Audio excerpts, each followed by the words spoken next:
आपके सारे सेशंस में बहुत एंजॉय करती हूँ। सुभान अल्लाह। फातिमा, मैं चाहता हूँ कि नेक्स्ट वीक का सेशन आप कंडक्ट करें। मैं कैसे कर सकती हूँ उस्मान साहब? आपको पता तो है that I am not that much fluent and I still need to work. देखिए फातिमा, मैं समझता हूँ कि आप इतनी काबिल हैं कि ये जिम्मेदारी उठा सकती हैं। बिल्कुल परेशान मत हो। मेरे सामने एक दो सेशंस करेंगी, मैं मौजूद हूँगा। और बिल्कुल ना घबराएं, बोलना शुरू करेंगी, खुद ब खुद फ्लो आ जाएगा। सच बोलने में कभी हेजिटेशन नहीं होनी चाहिए। ईमान से बोलें, खुद ब खुद अल्फाज आपका साथ देंगे, ज़ुबान का साथ देंगे। दिल से बोलें। What you've experienced. Good, good. I look forward to it.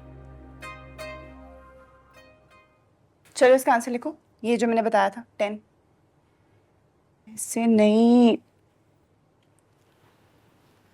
चलो अब बस बहुत होगी पढ़ाई वढ़ाई, अब आइसक्रीम खाने चलते हैं। हाँ चलते हैं आइसक्रीम खाने। बेटा होमवर्क पढ़ा है। और नैन्सी, तुम्हें आइसक्रीम का भूत कहाँ से चढ़ गया अचानक से? भाभी मैंने जॉन से प्रॉमिस किया था, चले ना आप भी हमारे साथ। कोई कहीं पे भी नहीं जा रहा। जॉन, तुम्हारा होमवर्क पड़ा है, आराम से होमवर्क करो। ओके? कहाँ नहीं जाना? किस बात का शोर मचाया हुआ है? यार ये दोनों आइसक्रीम के लिए इंसिस्ट कर रहे हैं। जॉन का इतना होमवर्क पड़ा है और मुझे कहीं पे भी नहीं जाना, प्लीज। तो कोई बात नहीं, इंसिस्ट कर रहे हैं तो चली जाओ। इसमें परेशान होने वाली क्या बात है? भाभी प्लीज ना, चले ना। यार तुम लोग सारे एक जुबान क्यों हो जाते हो? मुझे नहीं जाना कहीं पे भी और तुम होमवर्क करो। जाओ, चली जाओ। दोनों बार बार कह रहे हैं, जॉन भी खुश हो जाएगा थोड़ा। जाओ। चलो फिर, जल्दी भी आना है वापस। चलें तो सही, वापसी आपकी हमारी मर्जी से होगी। चलें।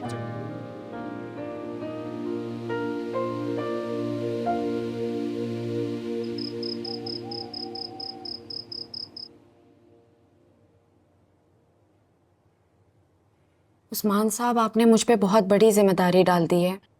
मैं कैसे इसको उठाने के काबिल हूँ?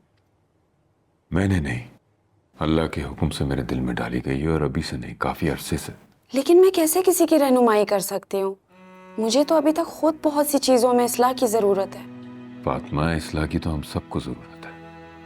ये सफ़र तो मरते दम तक जारी रहेगा। अल्लाह ने जो समझ बूझ आपको दी है, मेरे पास तो उसका 5% भी नहीं है। मैं कैसे आपकी जगह ले सकती हूँ? और मुझसे पहले आपके और भी बहुत से शागिर्द हैं जो मुझसे कहीं ज़्यादा इल्म रखते हैं। आप उनको क्यों नहीं? देखो फातिमा, इल्म तो शैतान के पास भी था, मगर वो उस पर अमल नहीं कर सका। तुम समझ रहे हो ना मेरी बात? चाहे 4 हर्फ सीखें, लेकिन उस पर अमल तो करें।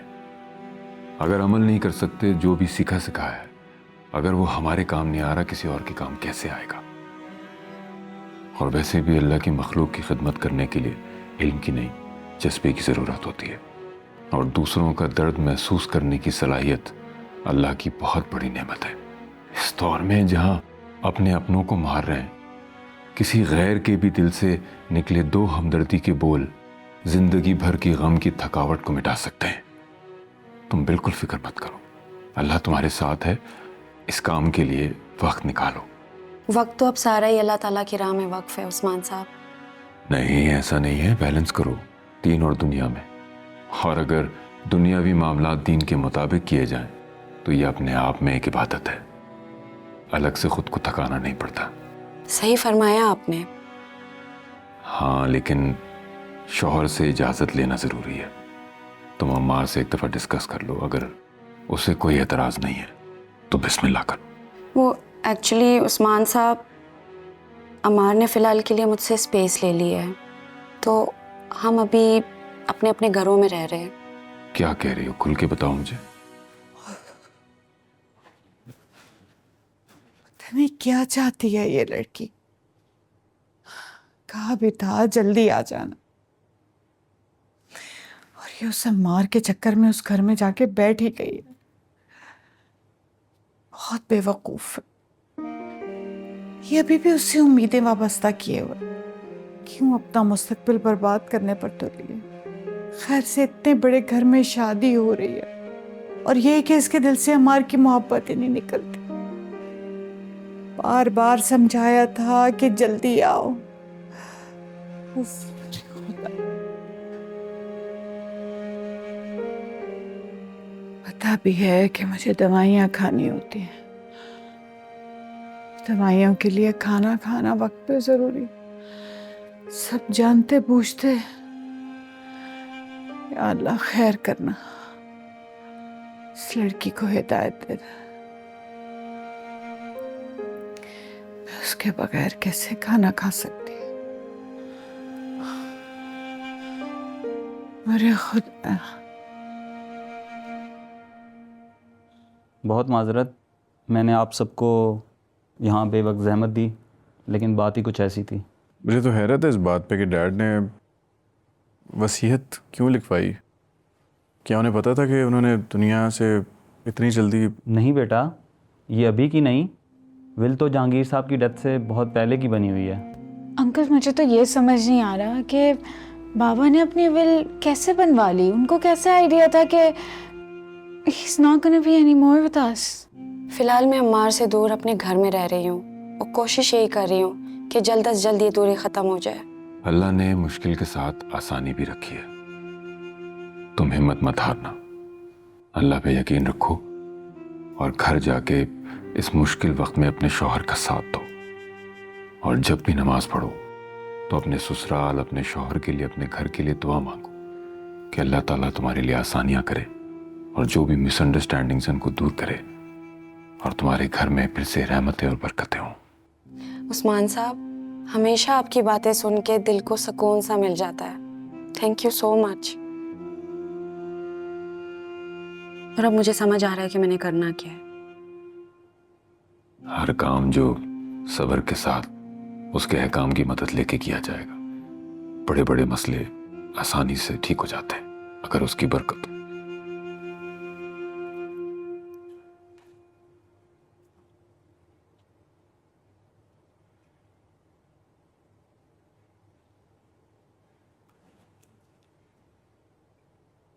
The customer you're trying to reach is not available. Please call back. The customer you're trying to reach is not available. Please call back.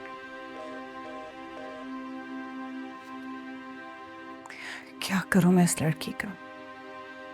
मुझसे जान छुड़वाने के लिए अपना फोन भी बंद कर दिया उसने। ठीक है, मैं मिसेस शमीम से बात करती हूँ कि फौरी तौर पे शादी की तारीख तय करें।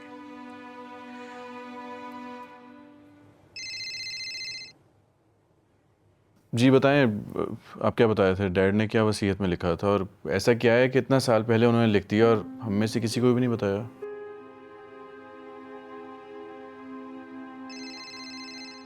बताता हूँ, सब बताता हूँ। भाभी आप पहले फ़ोन सुन लें अगर ज़रूरी कॉल है तो। बहुत सारे डिस्टर्बेंस के लिए आप अपनी बात जारी रखिए। जी, तो मैं बता रहा था कि ये जो इमरजेंसी में मीटिंग कॉल की गई थी उसकी वजह ये थी कि एक तो मैं ऑलरेडी बहुत लेट था, दूसरा जहांगीर साहब ने कहा था कि मेरी वफ़ात के फ़ौरन बाद ये विल अम्मार और मायरा को पढ़कर सुना दी जाए। और दूसरी बड़ी वजह ये थी कि मेरे एसोसिएट ने मुझे बताया कि शाम को जिया बेटी ने कॉल की थी। जिया नहीं, फातिमा नाम है उसका। सॉरी बेटा, लेकिन पुराने सारे डॉक्यूमेंट्स में जिया ही लिखा हुआ है, शायद मुकम्मल चेंजिंग नहीं हुई है, इसीलिए बार बार ज़ुबान पे जिया आ जाता है। बहरहाल मैं बता रहा था कि मिस फातिमा ने मेरे एसोसिएट को कुछ पेपर्स बनवाने के लिए दिए थे जब मैं शहर से बाहर था। किस किस्म के पेपर? कैसे?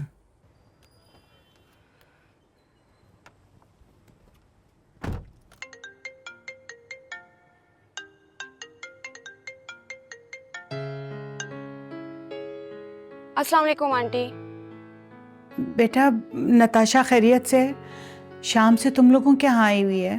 तो आप नताशा को कॉल करें। बेटा, उसका नंबर बंद जा रहा है, इसीलिए तो तुम्हें तकलीफ दी है। तो आप किसी और को कॉल कर ले। मैं सबको फोन कर रही हूँ और कोई भी फोन नहीं उठा रहा। इतनी देर हो गई है, मेरा दिल बहुत घबरा रहा है। मेरी प्लीज किसी से बात करवा दो, मेरी नताशा से बात करवा दो, किसी तरह से भी प्लीज।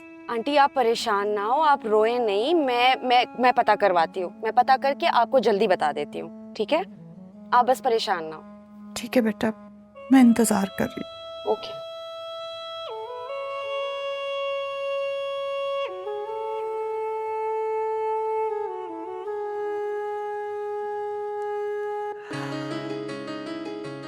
नताशा बेटा, फोन ऑन करो।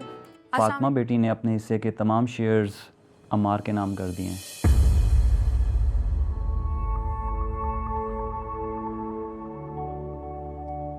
ये कैसे हो सकता है? भाभी ऐसा कैसे कर सकती हैं? ये सारे लीगल डॉक्यूमेंट्स हैं, आप देख सकते हैं। इसी वजह से मुझे परेशानी थी कि मैंने जहांगीर साहब की वसीयत को काफ़ी लेट कर दिया।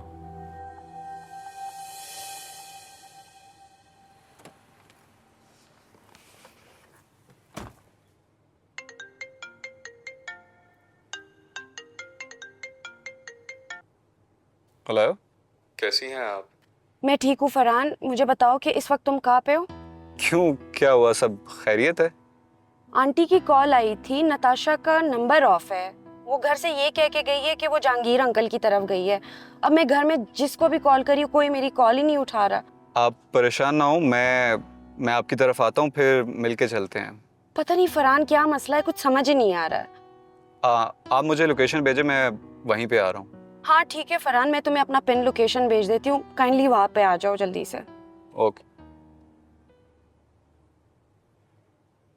हाँ, तो अब मैं ये ख़त पढ़ता हूँ जो उन्होंने अम्मार के नाम लिखा था। उन्होंने अपनी ज़िंदगी में ही मुझे वसीयत की थी कि मैं पढ़कर सुना सकता हूँ। अम्मार बेटा, मैंने जब ये बिज़नेस शुरू किया था तब मेरे पास कुछ नहीं था। ये सारा बिज़नेस, ये एम्पायर जो आज खड़ा है, इसकी पाई पाई जिया के वालिद फैंक की है। मुझे दोस्त होने के नाते और भाई कहते हुए उसने अपना सब कुछ मेरे हवाले कर रखा था। लेकिन सच तो यह है कि ना ही मैं और ना ही मेरी औलाद कोई भी इस शेयर का हकदार नहीं। ये सारा बिजनेस बिला शराकत मेरे फैंक का है और फैंक के बाद उसकी बेटी जिया का। इस पैसे पे सिर्फ और सिर्फ जिया का हक है। मैं यतीम को उसका हक देकर आराम से मरना चाहता हूँ, यही मेरी आखिरी ख्वाहिश है। लेकिन अगर मुझे ज़िंदगी ने इतनी मोहलत ना दी तो वादा करो बेटा, तुम ये काम ज़रूर करोगे और पूरे इंसाफ से करोगे, ताकि मरने के बाद मेरी रूह पे कोई बोझ ना रहे।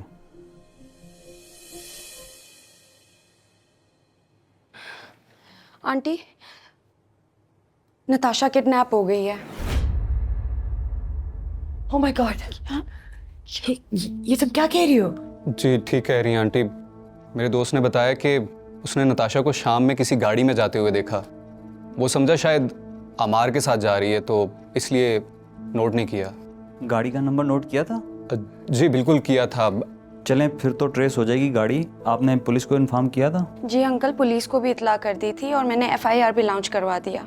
आप परेशान ना हो, पुलिस जल्द ढूंढ लेगी उन्हें। भाभी, मैं इजाज़त चाहूँगा। बेटा, ये आपकी अमानत है।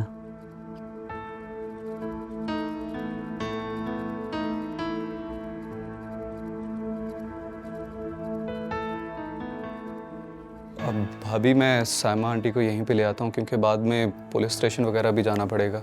फरहान भाई, मैं भी आपके साथ चलती हूँ। नहीं, आप प्लीज़ रुक जाएं। अमार, तुम चलो साथ। मैं क्यों जाऊंगा? तुम चले जाओ, मैं जाए क्या करूंगा मॉम? अम्मार, ये मुश्किल वक्त है और इस मुश्किल वक्त में अपने ही अपनों के काम आते हैं। भाभी, भाई बिल्कुल ठीक कह रहे हैं। उनको उनके किए की सज़ा मिल रही है और कुछ नहीं। अम्मार, मायरा, उन्होंने जो किया सो किया, लेकिन हम क्या कर रहे? वो दोनों हमसे खुद से रिश्ता ख़त्म करके गई थी ना। उनके पास हमारे अलावा और कौन है? अगर आज जहांगीर अंकल होते तो क्या वो इस वक्त उनको तन्हा छोड़ते? वो यही करते जो आज तुम लोग कर रहे हो। फातिमा बिल्कुल सही कह रही है। इसीलिए तो जहांगीर इसको इतना पसंद करते थे, इसकी सोच को इतना पसंद करते थे।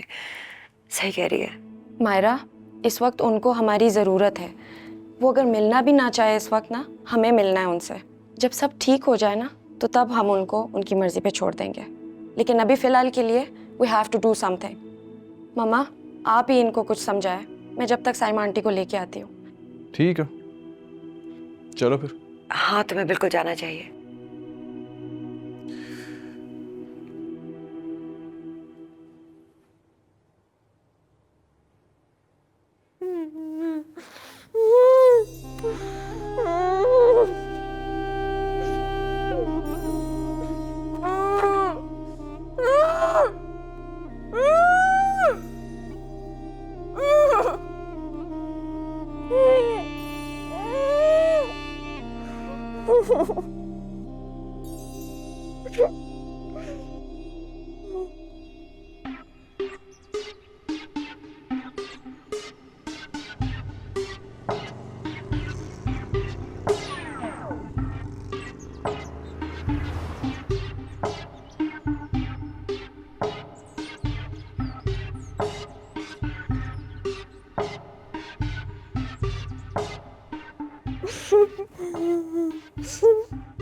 आपकी FIR दर्ज हो चुकी है।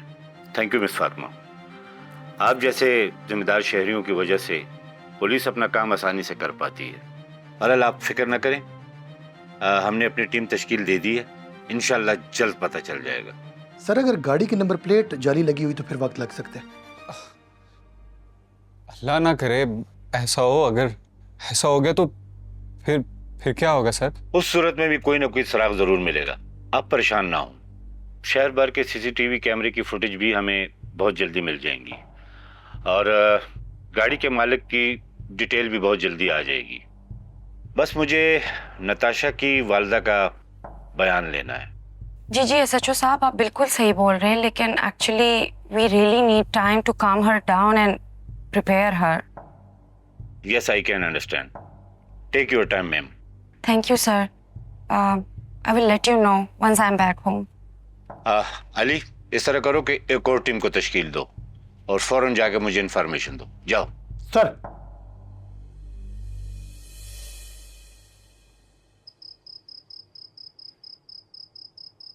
आंटी आप ठीक है ना? फातिमा, मेरी नताशा कहाँ है? कहाँ है मेरी नताशा? आंटी नताशा वहाँ पे नहीं है। वहाँ नहीं है तो कहाँ चली गई?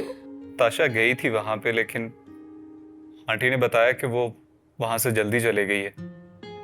वो घर तो वापस नहीं आई तो फिर कहाँ चली गई? आंटी आप हिम्मत रखें, नताशा जहाँ भी हो बस वो खैरियत से हो। आंटी आप प्लीज थोड़ा हौसला रखें, हम पुलिस के साथ मिलकर सब उसे ढूंढ रहे हैं। आंटी आप हिम्मत रखें, अगर आप ऐसे करेंगी तो हम कैसे ढूंढेंगे नताशा को? मिल जाएगी ना मेरी नताशा। आंटी आप परेशान ना हो, मिलेगी नताशा। अभी SHO साहब ने आपका बयान भी लेना है और उसके लिए हमें देर हो रही है। चले प्लीज बेटा मेरी नताशा को ढूंढना। प्लीज परेशान ना हो, अल्लाह पे यकीन रखे। ताशा आई एम श्योर जहां भी होगी वो ठीक होगी। आप आए, मेरे साथ चलें। आए। आप अकेली नहीं है, हम आपके साथ हैं। चले।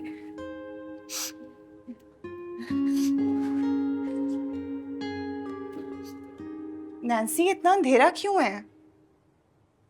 सारी लाइट्स क्यों ऑफ है घर की? पता नहीं भाभी, पता नहीं घर में अंधेरा क्यों है। Oh my God.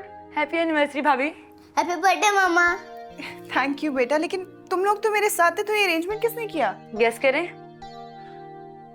किसी अच्छे काम को करने के लिए लोगों की नहीं, अच्छी नीयत, खुलूस और मोहब्बत की ज़रूरत होती है। Happy anniversary Afsha. Thank you Fernandes, this means a lot to me. ये तो बस अभी शुरुआत है हमारे आने वाले कल की और बहुत सारी खुशियों की। आओ केक काटें।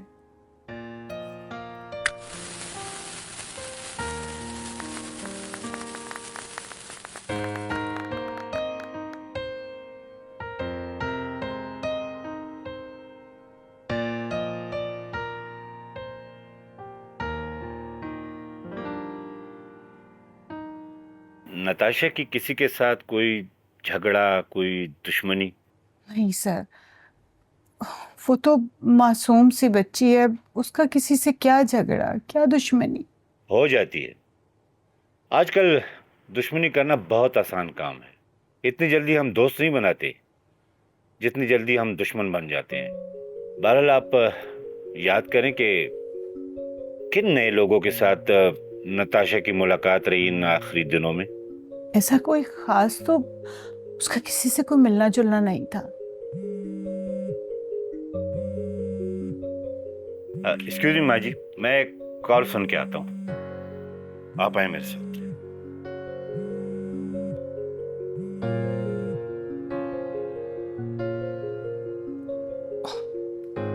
आंटी प्लीज आप परेशान ना हो, हम सब मिलके देख रहे हैं ना, इंशाल्लाह जल्दी मिल जाएगी नताशा। आंटी मुझे कुछ याद आया है। बेटा बोलो। आंटी मैं बिल्कुल नहीं चाहती हूँ कि आपकी या किसी की भी बेइज्जती हो, लेकिन हमें पुलिस से सच बोलना चाहिए ना कि आखिरी दिनों में नताशा किससे मिली, किधर किधर गई। और मुझे तो यही याद आ रहा है कि नताशा तो आमिल बाबा के पास जाती थी ना अम्मार के लिए। देखिए आंटी मैं नहीं चाहती हूँ कि आप इस तरह एम्बैरेस्ड फील करें या कुछ भी, लेकिन मेरा बस यही पॉइंट है कि हमें पुलिस को सब कुछ सच सच बोल देना चाहिए ना, ताकि उनको मदद हो, उनको हेल्प होगी नताशा को ढूंढने में, रिकवर करने में। सो प्लीज़ आंटी आपको कुछ भी अगर याद है, कुछ भी पता है तो आप शेयर कर दें।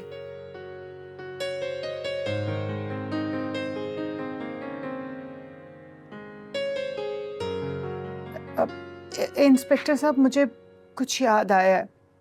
जी जी बताइए। कुछ दिनों से नताशा एक पुराने किले में जाती थी। वहाँ वो किससे मिलने जाती थी? किसी आमिल बाबा से मिलने। पर किस लिए? पता नहीं, शायद बिलाल का इस्तिखारा कराने के लिए जाती थी। ये बिलाल कौन है? नताशा का मंगेतर। सही हो गया, बिल्कुल ठीक हो गया। थैंक यू माँ जी, बहुत शुक्रिया आपका। वो नाम क्या है उस बाबे का? नाम तो पता नहीं, बस आमिल बाबा के नाम से मशहूर है। सर ये वही बाबा है सर जिसके केबल पे इश्तारात चलते हैं, वो जो काले जादू का भी माहिर है और 2 दिन में महबूब आपके कदमों में। बस चुप। अली आप ऐसे करो कि टीम को तश्कील दो और फौरन जाके उसे उठा के लाओ। सर फौरन जाओ। सर प्लीज जो भी करना है जल्दी करें। आपको पता है वो सुबह से निकली हुई है, पता नहीं किस हाल में होगी।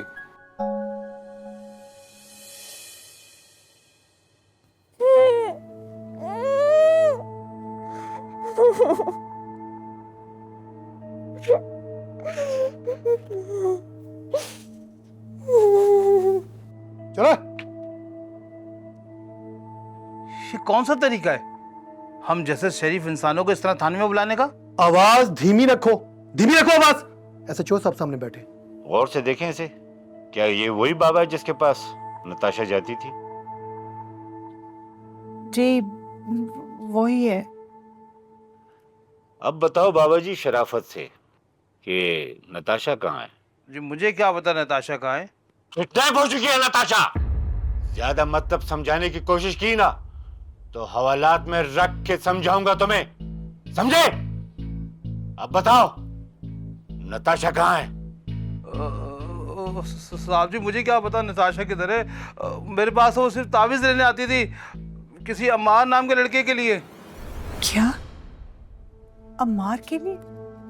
उससे शादी करना चाहती थी, वो चाहती थी कि वो उसको तलाक दे अपनी बीवी को और उससे शादी कर ले। मुझे क्या पता अब कहाँ गई, अब काफी दिन से वो आ ही नहीं रही थी। शर्म नहीं आती तुम लोगों को? शर्म नहीं आती? मियां बीवी में तलाकें करवाते हो। खुदा का खौफ है तुम लोगों को या नहीं? बेशर्मो।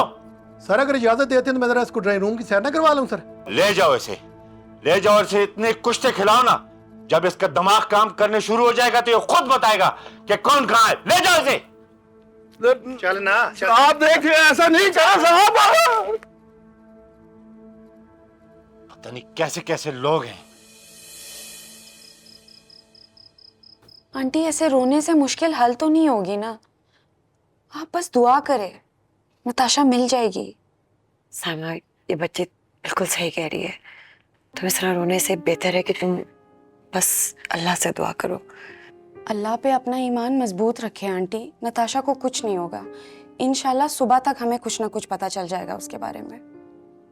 अल्लाह तुम्हारी जुबान मुबारक करे बेटा, खुदा करे कि ऐसा भी। आंटी आपको अंदाजा है कि नताशा घर से कितने बजे निकली थी? ये कोई 3-3:30 बजे। और सिमी आंटी यहाँ पे कब पहुंची थी?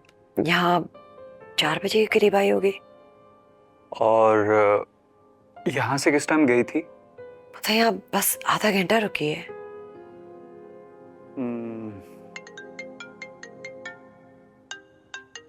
Excuse me. अस्सलाम वालेकुम एसएचओ साहब। क्या? Okay, thank you so much. क्या हुआ? मेरी नताशा का कुछ पता चला? नताशा की गाड़ी का पता चल गया है, और जिस गाड़ी ने नताशा को किडनैप किया है वो भी सुबह तक हमें पता चल जाएगा। ये तो बहुत सच्ची बात होगी। मैं तो अल्लाह का शुक्र करती हूँ कि मुझे खुदा ने इतनी अच्छी बहू दे दी।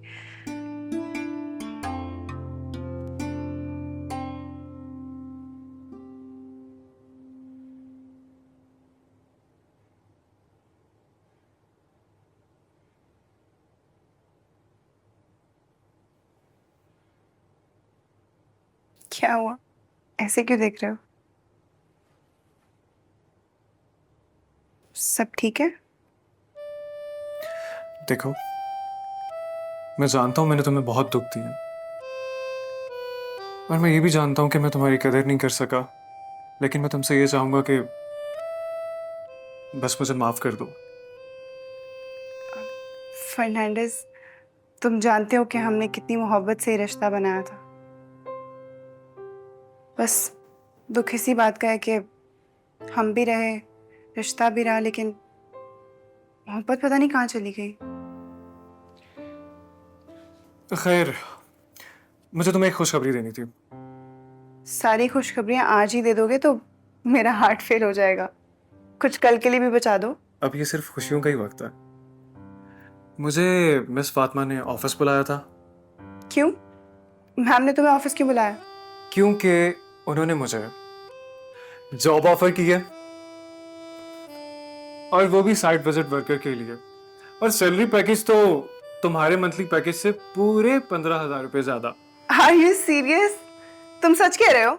यस, और तो और अब हम ऑफिस भी साथ जाया करेंगे। मैम ने पता नहीं मुझे क्यों नहीं बताया। तुम सोच नहीं सकते फर्नांडिस, मैं कितनी खुश हूं।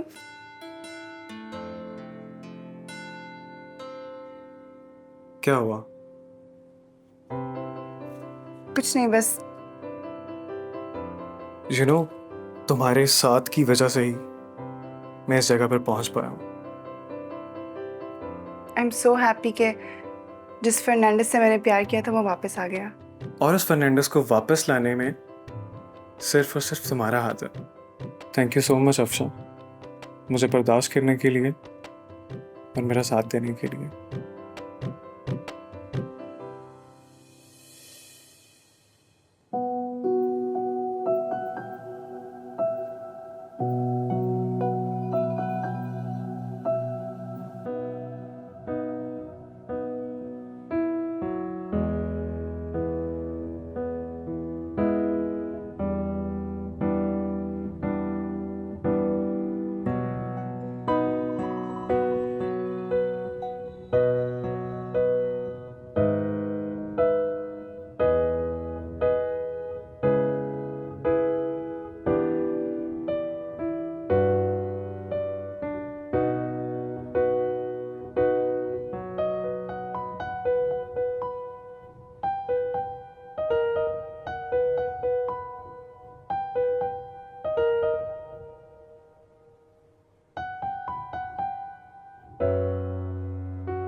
मायरा बेटा, स्क्रैम्बल्ड एग्स खाने हैं आज?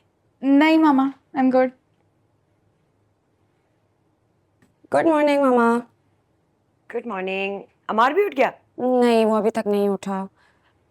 और Myra, ready for your big day? Yes I am. आपका ऑर्डर था, कहाँ डाल सकती थी मैं? Good girl. और सुनो, तुम्हें जिस चीज़ की भी ज़रूरत हो, I am just one call away. और राहील भी आज से तुम्हें ज्वाइन कर रहा है।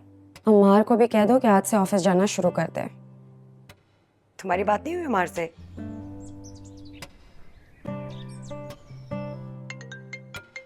एक्सक्यूज मी एक मिनट। अस्सलाम वालेकुम उस्मान साहब। वालेकुम अस्सलाम फातिमा, कैसी हो? घर पर हो? जी, मैं अपने घर में हूँ।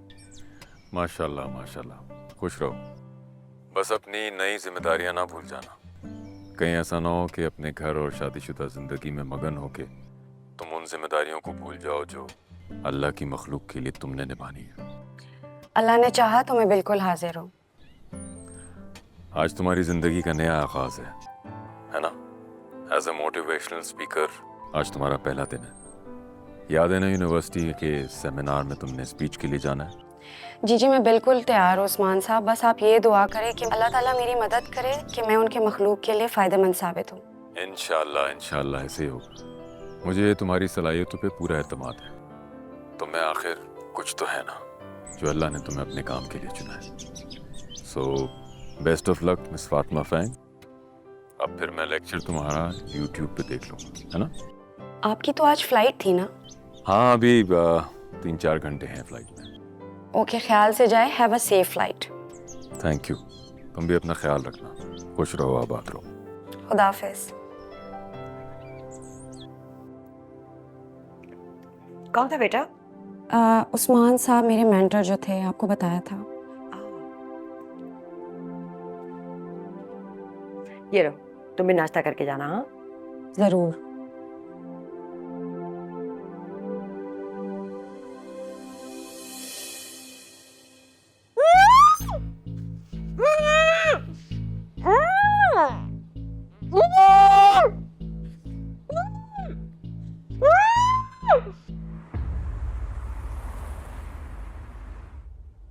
तुम इतने बड़े तूफान से गुजर गई और मैं वहाँ मौजूद नहीं था।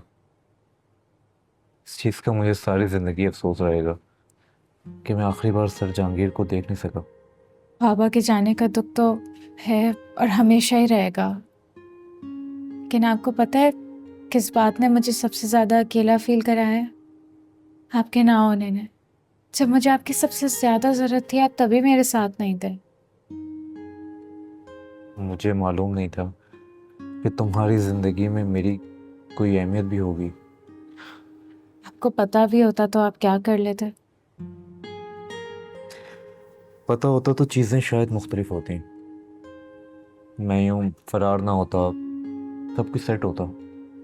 तो क्या अब ये सब कुछ नहीं हो सकता? हो सकता है, लेकिन क्या? I don't want to make any commitment before time. Myra बात बहुत आगे की है, फ्यूचर की। किसका फ्यूचर? मेरा या आपका? हमारा, हम दोनों का।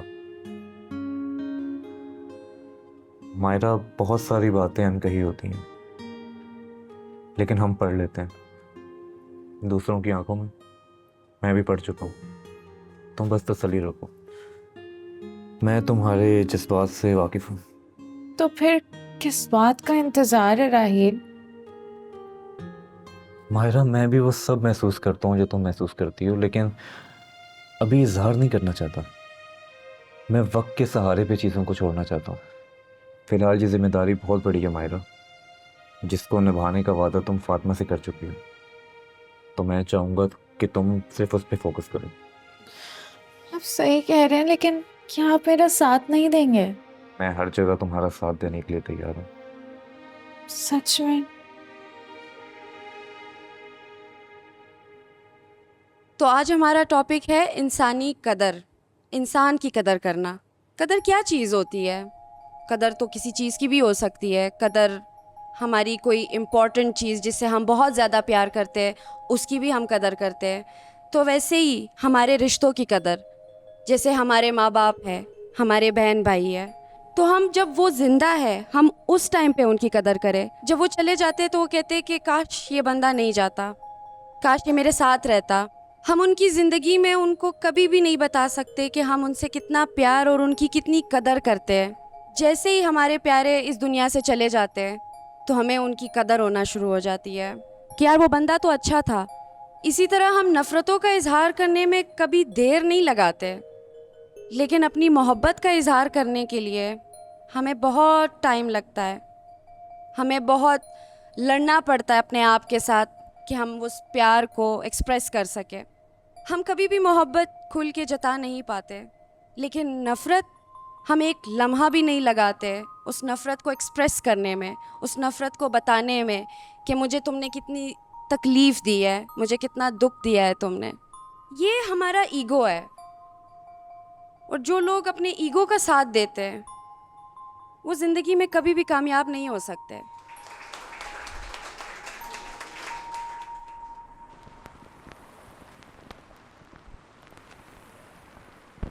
Alright listeners, once again welcome back to our live broadcast. हम आपके साथ एक बार फिर से मौजूद हैं और आपको लिए चलते हैं NMS यूनिवर्सिटी, जहां पर हमारी motivational speaker miss Fatima Feng कर रही हैं सेमिनार से खिताब। तो आइए चलते हैं। मैं कहती हूँ बात करें, नाराज हो तब भी बात करें। चुप रहना कोई हल नहीं है, ये चुप ही हमारी खुशी की कातिल है।